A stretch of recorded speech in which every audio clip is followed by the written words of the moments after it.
On est ravis de vous retrouver, la grande émission Le Mag, ça continue. Merci d'être là, merci de votre fidélité. C'est toujours un plaisir de vous retrouver sur les antennes d'Azur TV pour faire ensemble le tour de la Côte d'Azur. Et là, on va faire le tour de la Côte d'Azur, mais le Tour de France aussi. Et oui, avec un Azuréen qui a des idées de dingue. Vous le connaissez peut-être, on l'a déjà reçu sur le plateau de la grande émission, mais on prend les nouvelles et surtout on fait le bilan d'une aventure incroyable qu'il va nous raconter dans un instant sur ce plateau. Je vous en dis pas plus, je vous en ai déjà dit un peu trop d'ailleurs. Chroniqueur, reportage, des images, des infos, vous allez tout savoir. La grande émission Le Mag, ça dure une demi-heure. On va passer cette demi-heure ensemble, installez-vous. Nous aussi, tiens, on va s'installer le temps du générique et on se retrouve juste après ça.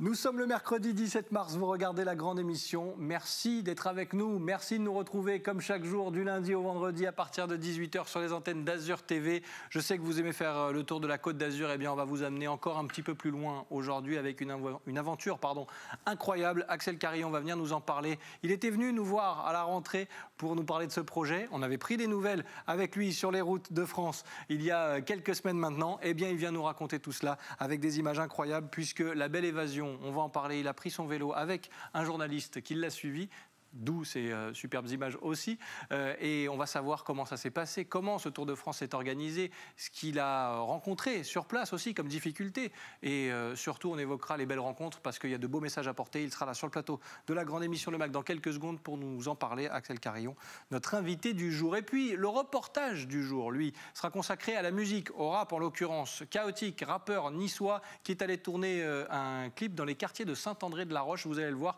la commune a très bien pris cette petite idée et vous découvrirez les images, le making-of du clip grâce au reportage de la rédaction à découvrir donc dans quelques minutes. Et puis on terminera avec l'appel visio du jour avec Émilie parce qu'on est là aussi pour mettre en avant le savoir-faire et l'artisanat local. Ce sera le cas avec elle puisqu'on parlera de la savonnerie 23 et on prendra des nouvelles en cette période un petit peu compliquée. On essaiera de mettre en avant aussi ceux qui font bouger la Côte d'Azur et qui essayent de s'en sortir dans une période pas toujours facile. Mais avant cela, laissez-moi saluer celui qui m'accompagne.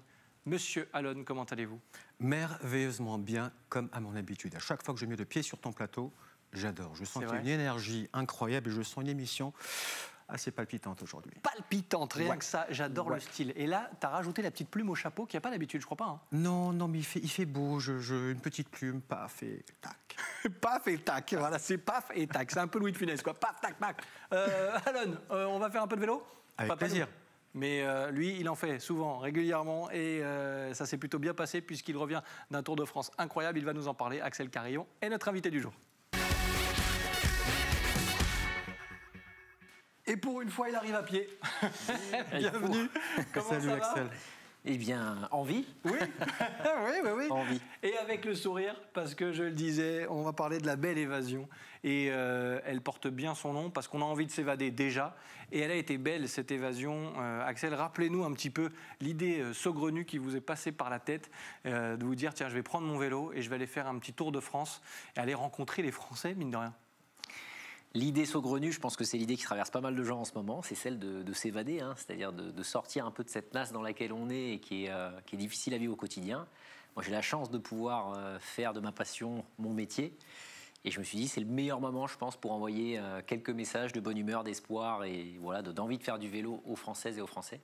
Donc, j'ai lancé l'idée et puis il y a un ami journaliste qui a répondu à cette initiative et qui m'a dit, OK, feu vert, on y va. Et on se lance dans ce Tour de France chez l'habitant. Alors, chez l'habitant, dans une période où on est soit confiné, soit en couvre-feu, comment ça s'est organisé? Parce qu'on se dit que sur le papier, il n'y avait pas pire période, et pourtant, c'est l'inverse qui s'est passé? Alors, moi, c'est un peu une mécanique de vie. C'est-à-dire que quand je suis un peu dans une situation qui est très difficile et avec plein de pression, généralement, c'est là où je sors un peu le meilleur en termes de projet. Et je me suis dit, pourquoi pas? C'est le meilleur moment. au final, comment s'y prendre?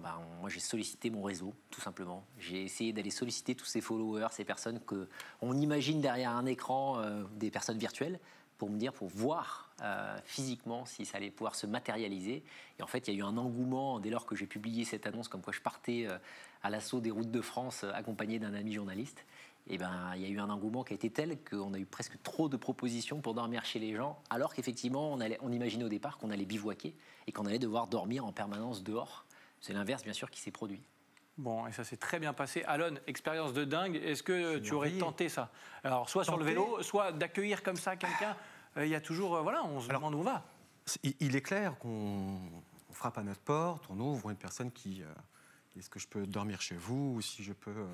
on est le gîte ou le couvert. Alors, effectivement, on risque d'être un peu surpris, mais...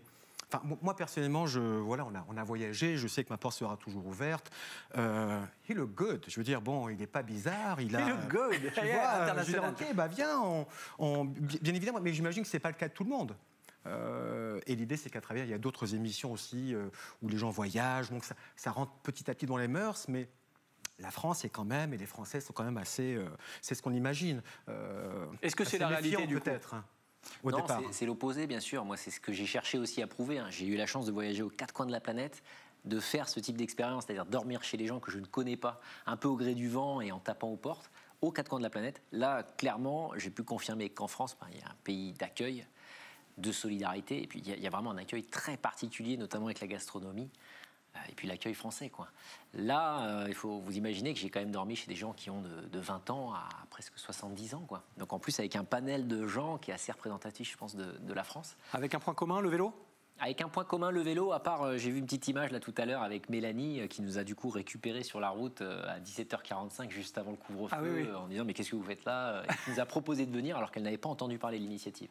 Après, pour la majorité des autres, c'était effectivement des personnes qui me suivaient sur les réseaux sociaux et qui ont un lien avec la bicyclette. Clairement, ça c'est le trait d'union de cette expédition, c'est le vélo. J'aime bien ce mot, bicyclette. J'imagine que quand on dort chez l'habitant, on ne fait pas que dormir, on doit papoter, il doit être curieux, doit vous poser plein de questions. On arrive quand même à récupérer ou Ouais, c'est vrai, parce qu'il y a une journée d'effort dans les pattes quand même derrière. Alors, ouais, pour conceptualiser un peu ce qui s'est produit, on a fait quasiment 150 heures de vélo avec Cédric Ferreira, l'ami qui m'a accompagné, sur 18 étapes.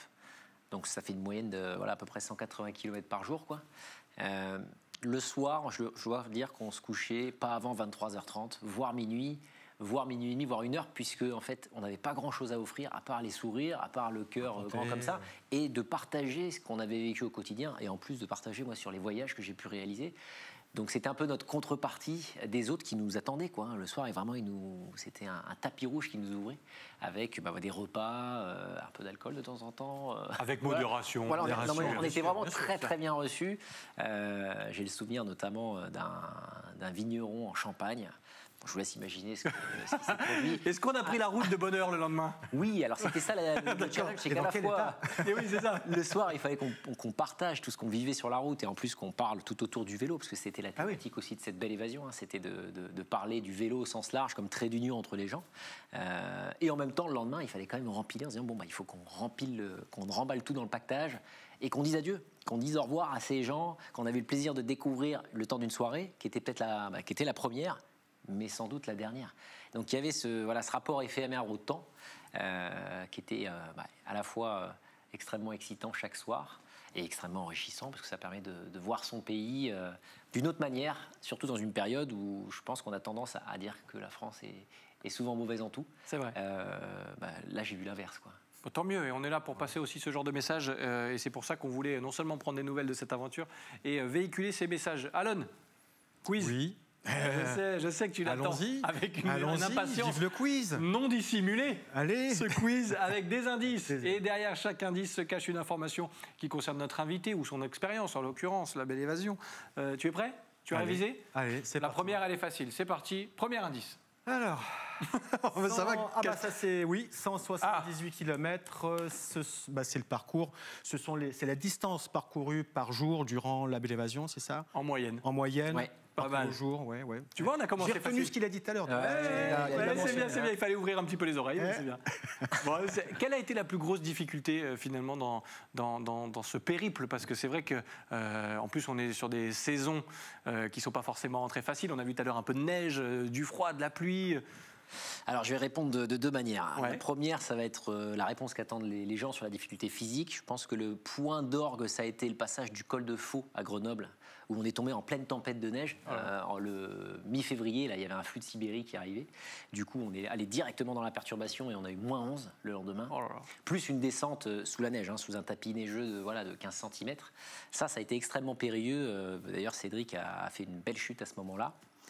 La deuxième réponse, qui est plus spirituelle et surtout sur les rencontres, c'est le fait qu'il faille dire au revoir à ces gens-là. Pour moi, ça a été une des plus grandes difficultés du voyage. C'est qu'au-delà de toutes les difficultés physiques de ce type d'expédition, quand vous dites au revoir à des gens qui vous ont accueilli comme ça aussi chaleureusement, vous avez envie de rester. Mais c'est pas un adieu d'ailleurs, parce que j'imagine que des liens, des contacts, on les garde. Bien sûr. Après une Mais expérience voilà, comme ça celle-ci. vous arrache le cœur chaque matin en Oui. disant je suis obligé de partir avec la contrainte du temps. Et pour moi, ça a été une des plus grandes difficultés de ce voyage. C'est à chaque fois dire adieu tous les jours à ces gens où on a envie de passer une journée, peut-être 2 jours supplémentaires ensemble. Il y a eu un coup de cœur avec toutes ces rangs. Est-ce qu'il y a eu un coup de cœur, une famille, un couple je veux dire C'est dur, ça c'est la question piège, Oui, parce que comment non, isoler une Il y a rencontre peut-être eu une rencontre parmi d'autres. insolite, il s'est passé peut-être quelque chose d'incroyable, je ne sais pas ce qu'il y a eu. Bon, en tout cas, dormir comme ça à côté du meuble. Ouais, Là, en l'occurrence, ça c'est un bon exemple.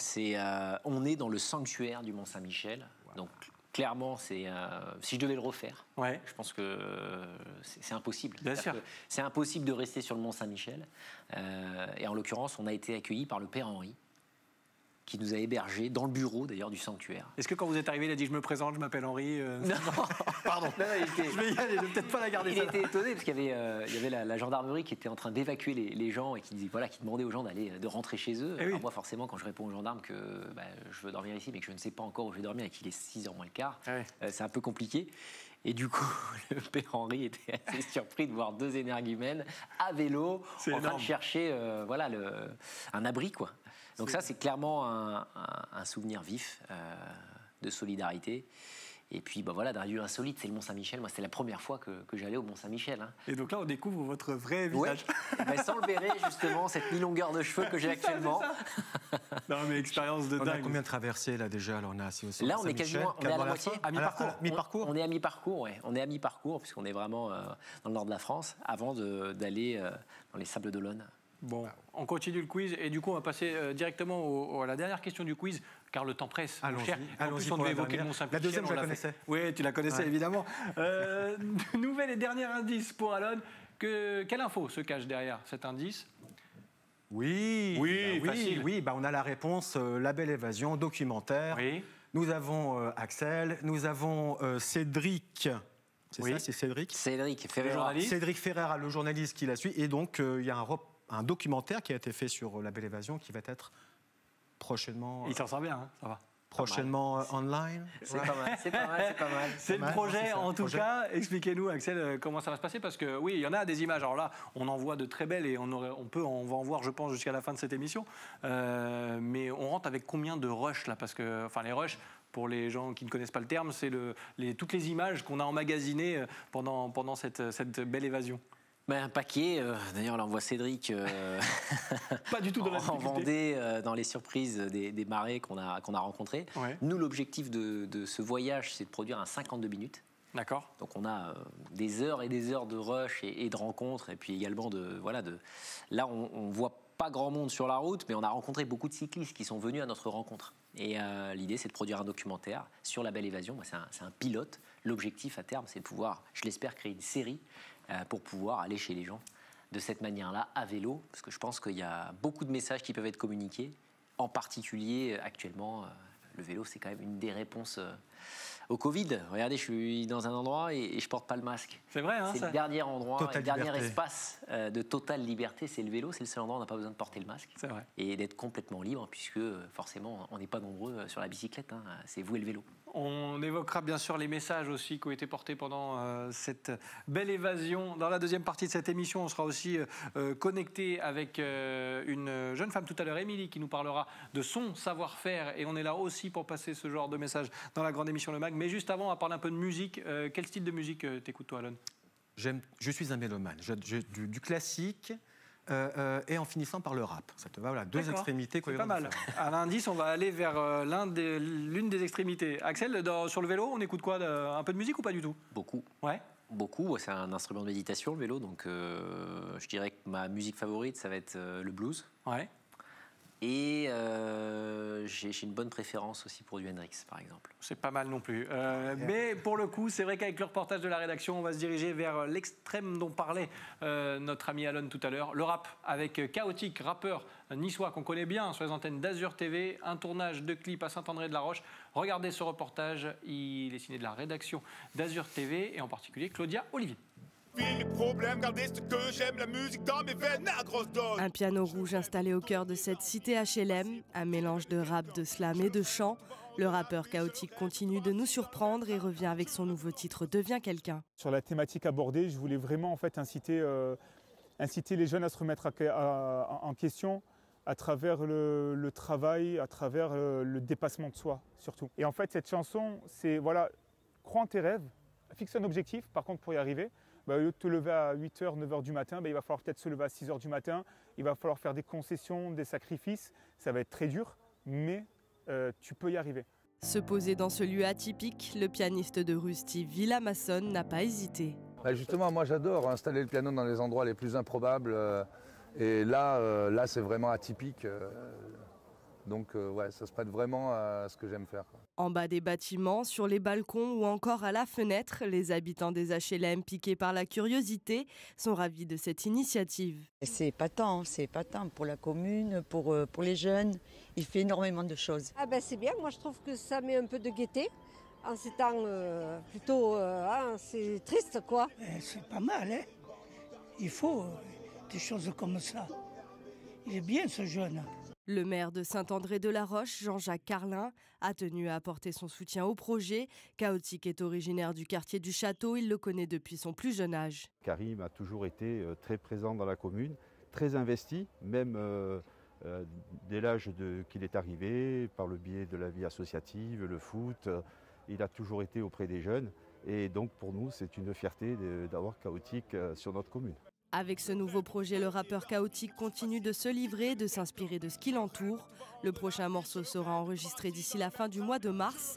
Les clips sortiront au mois d'avril et un EP sera également disponible gratuitement sur toutes les plateformes de streaming. Merci Claudia Olivier de la rédaction d'Azur TV, emmenée par le magnifique et très beau gosse en ce moment, Nicolas Galup, que je salue, que vous retrouvez pour l'info aux côtés d'Éric Revel. Tous les jours du lundi au vendredi à partir de 18h30, le grand direct. Nous, la grande émission de Mag, on continue avec en plateau Alon, qui est toujours là, fidèle au poste, et Axel Carillon, notre invité. On parle de cette belle évasion ensemble depuis tout à l'heure. Un mot, avant de refermer la parenthèse rap. Alon, on parlait avec Axel tout à l'heure de partage, de rencontres avec les gens.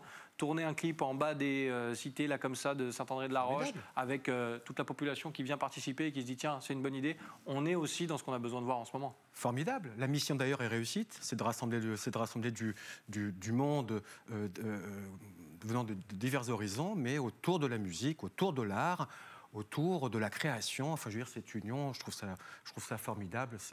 Je les encourage vraiment, c'est très très bien, bravo. On salue une nouvelle fois l'initiative de Chaotique. Alors, nous, dans un instant, on sera connecté avec une deuxième invitée, mais on continue de faire le tour de France. Comment on rentre de cette aventure? Dans quel état d'esprit? Est-ce qu'on arrive à déconnecter très vite, Axel? Parce que c'est vrai que ce n'est pas le genre de choses qu'on fait tous les jours non plus, même si avec Biking Man, vous en avez fait des jolies choses et des jolies aventures. Comment on se déconnecte? Est-ce qu'on met un peu de temps à revenir sur Terre? Est-ce qu'on en revient?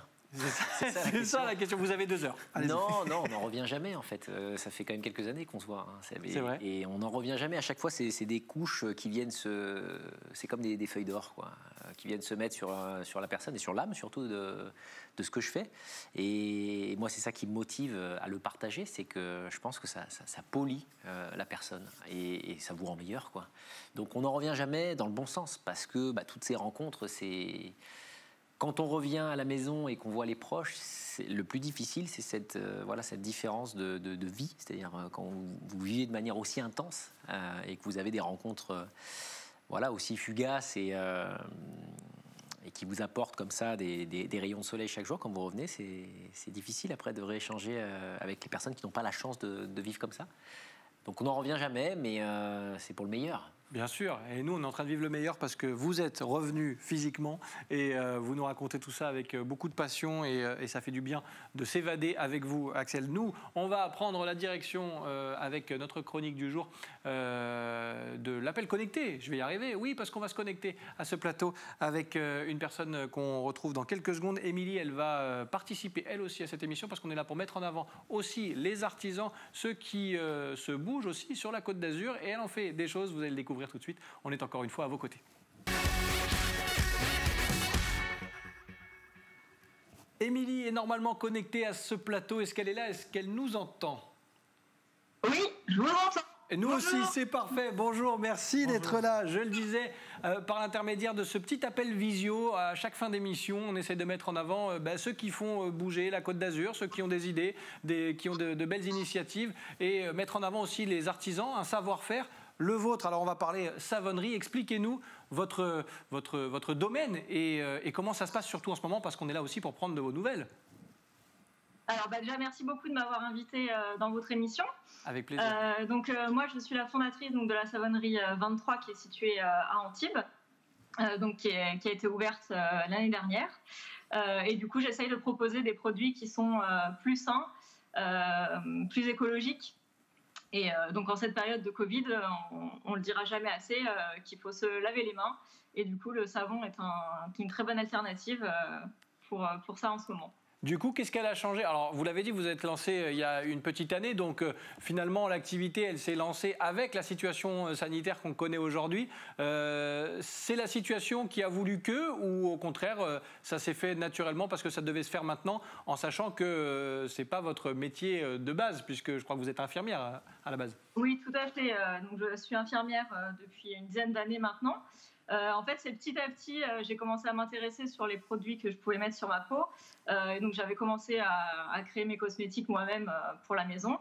Et en fait, voilà, ça fait 3-4 ans maintenant que j'ai ce projet qui mûrissait.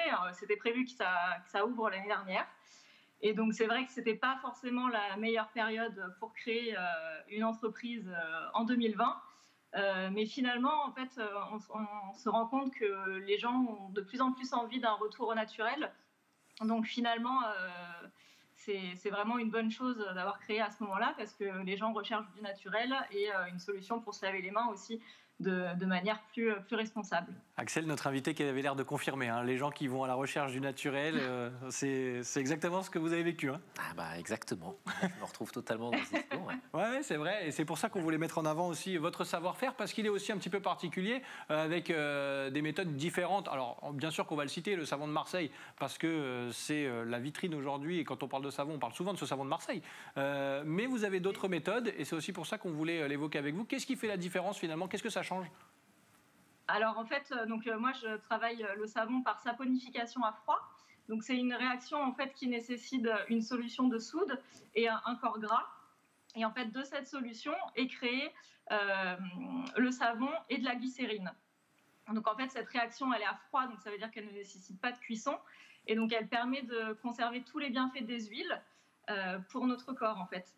Donc ça permet au final d'avoir un savon qui va être beaucoup plus doux et beaucoup moins abrasif, et qui va convenir à vraiment toute la population, petit comme grand, tout type de peau. Le savon sera très très bon.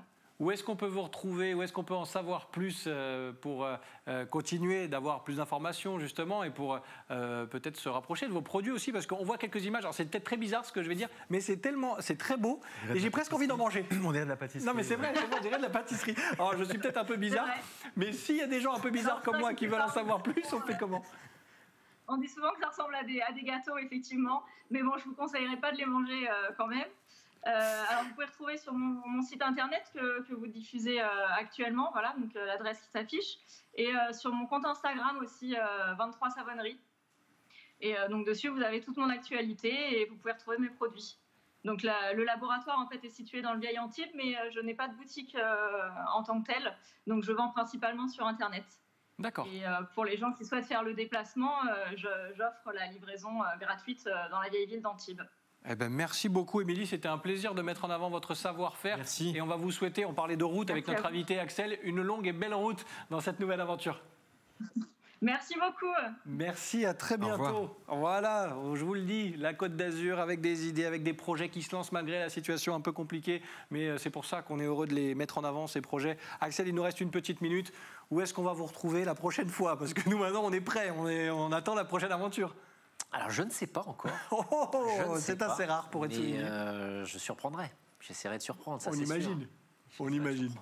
Bon, on sera là en tout cas pour surveiller la suite de l'aventure, où que ce soit d'ailleurs. Merci pour ces belles images et merci à votre collègue journaliste. Et oui, Cédric. Qui mange des croissants, mais qui a... cette aventure qui mange des croissants comme personne. Merci à lui, merci à vous pour ces belles images et merci pour ce joli moment. On continue de surveiller les exploits, les aventures et vous êtes toujours le bienvenu sur le plateau de la grande émission Le Mag.